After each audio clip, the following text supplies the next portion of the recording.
आज मुआशरे के एक समाजी और माशरती पहलू पे बात करते हैं।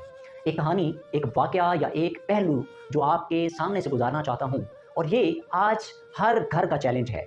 माशरती पहलू है और समाजी और ख़ानदानी पहलू है, जिसको ख़ास तौर पे मर्दों को, मैंने देखा है, अपनी फैमिली में भी देखा है, फ़ेस करना पड़ता है। और ये मैसेज देना चाहता हूँ ख़ास तौर पे ख़वातीन को, मर्दों को भी इसी तरह, लेकिन वहाँ ये सिचुएशन कम नज़र आती है। वहाँ भी मार्जिन है, लेकिन ख़वातीन की तरफ ये ज़्यादा देखने को मिलता है। तो एक मैसेज देना चाहता हूँ इंतहाई अहम, और आज के हर घर का मसला, उसका एक हल देना चाहता हूँ, उसकी एक नसीहत करना चाहता हूँ। वो ये कि एक शौहर अपने बीवी को कहता है कि आज घर में मेरे वालिद साहब और मेरी फैमिली आ रही है, मेरे बहन भाई आ रहे हैं, तो उनके लिए एक अच्छा सा खाना बना देना। मैं ऑफिस जा रहा हूँ, नाश्ते पे ये बात होती है तो मैं थोड़ा सा लेट आऊँगा, तो शाम का आज दावत है उनकी तरफ, तो उन्होंने आना है, तो आप दावत को ज़रा अच्छे तरीके से मैनेज कर लीजिएगा। सामान वगैरह सारा मैनेज है और मैंने आपको प्रोवाइड कर दिया है। खातून बड़े धीमे अंदाज में ये बात सुनती हैं और हाँ कर देती हैं। उसके बाद मियाँ साहब, शौहर साहब ऑफिस चले जाते हैं। सारा दिन अपना काम काज करने के बाद जो है वो फैमिली जो है, जब टाइम हो जाता है तो उसके बाद मियाँ साहब कॉल करते हैं खाने के वक्त पे कि क्या आप खाना तैयार हो चुका है। तो बीवी कहती हैं कि नहीं, कोई बात नहीं है, वो हमारे पास फ्रीज़र में कल का खाना पड़ा हुआ है, तो हम उसी को गर्म कर लेंगे, सब अच्छे से मैनेज हो जाएगा, ज़्यादा पैसे भी नहीं लगेंगे और ये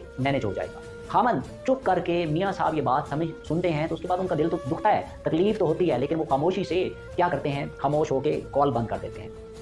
उसके बाद होता क्या है, शाम का वक्त होता है, खाने का टाइम होता है, फैमिली दरवाजे पे पहुंचती है, बेल आती है, दस्तक आती है, दरवाज़ा खोला जाता है। वो खातून देखती हैं तो सामने उसके अपने माँ बाप, उसकी अपनी फैमिली उसके सामने।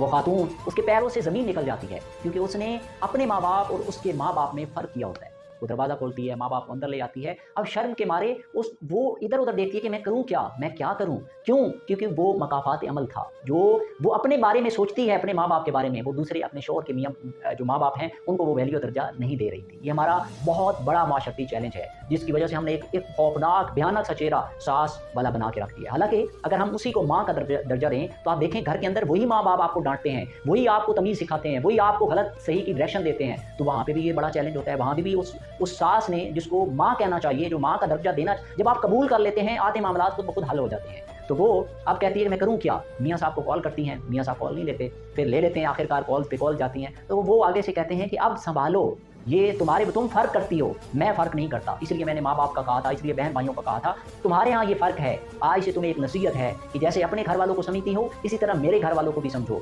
जब ये डिफरेंस खत्म हो जाएगा, तो ये खुद ब खुद हालात, ये तल्लकात, इसमें मोहब्बत, प्यार, उल्फत पैदा हो जाएगी और हम एक लेवल पे आ जाएंगे। तो आज ये छोटी सी बात के ज़रिए बहुत बड़ा मैसेज है फैमिलीज़ के लिए, चाहे वो मर्द हज़रात हों और चाहे वो ख़वातीन हज़रात हों, तो उन सब के लिए एक मैसेज था कि हमारे मुआशरे का बहुत बड़ा चैलेंज है। और मैं इसको फैमिली, सोसाइटी, ख़ानदान के अंदर बड़ी गहराई के साथ देखता हूँ कि ये बहुत बड़ा चैलेंज बनता जा रहा है। खुदारा अपने माँ बाप की